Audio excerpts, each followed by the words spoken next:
जलगांव महापालिका में भाजपा और शिवसेना शिंदे गुट के बीच अंदरूनी कलह अब खुलकर सामने आ रही है।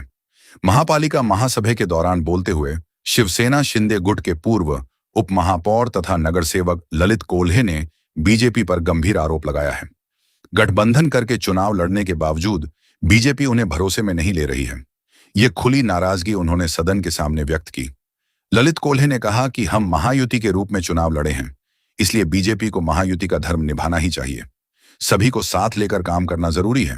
महासभा के हर विषय में सभी को साथ लेकर चलना चाहिए। और इसी मुद्दे पर उन्होंने आज सभी नगर सेवकों के सामने अपनी बेबाक बात रखी है।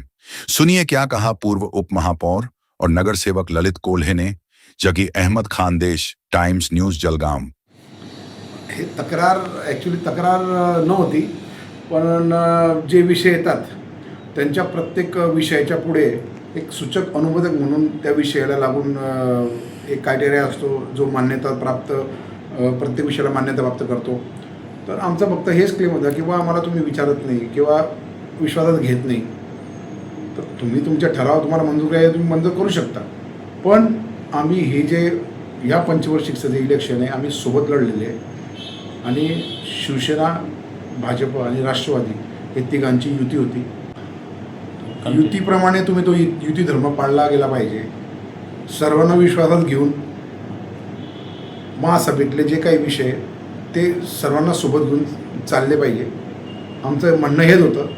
नंतर आम्हाला असं कळतं की बा त्यांच्यातले लोक विरोध करतात त्यांच्याच विषयाना, तर ते चुकीचं आम्हाला वाटलं, म्हणून ते आम्ही भर सभेमध्ये आम्ही तिथे सर्व नगरसेवकांकडनं मी पुढाकार घेऊन ते माझं म्हणणं मांडलं। मी जेव्हा खुलासा केला त्या टायमाला मी सांगितलं की बुवा सत्ताधारी पक्षाचे जे नगरसेवक आहे विजय बांदल त्यांनी 2 दिवसापूर्वी इथे आंदोलन केलं। त्यानंतर वैशाली ताई आहे त्यांनी नितीन सपके यांनी स्वतःच्या खर्चाने खड्डे बुजले।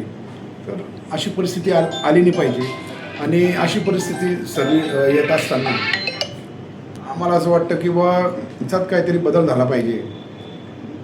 2.5 वर्षापूर्वी अशी परिस्थिती नव्हती, आम्हाला त्या 50 लाख 1 कोटी लगेच भेटून द्यायचे मनपा निधीमध्ये, पण आता परिस्थिती फार गंभीर झालेली आहे। तर सर्व नगरसेवकांच्या वतीनं मी तिथे माझ्या वतीनं खूप प्रयत्न केला की या सगळ्या गोष्टींचा एक वे आउट निघू शकतो, पण त्याच्यामध्ये तुम्ही आम्हाला सोबत घ्या, तुम्ही पण कामं करा ना आम्हाला पण काम करू द्या।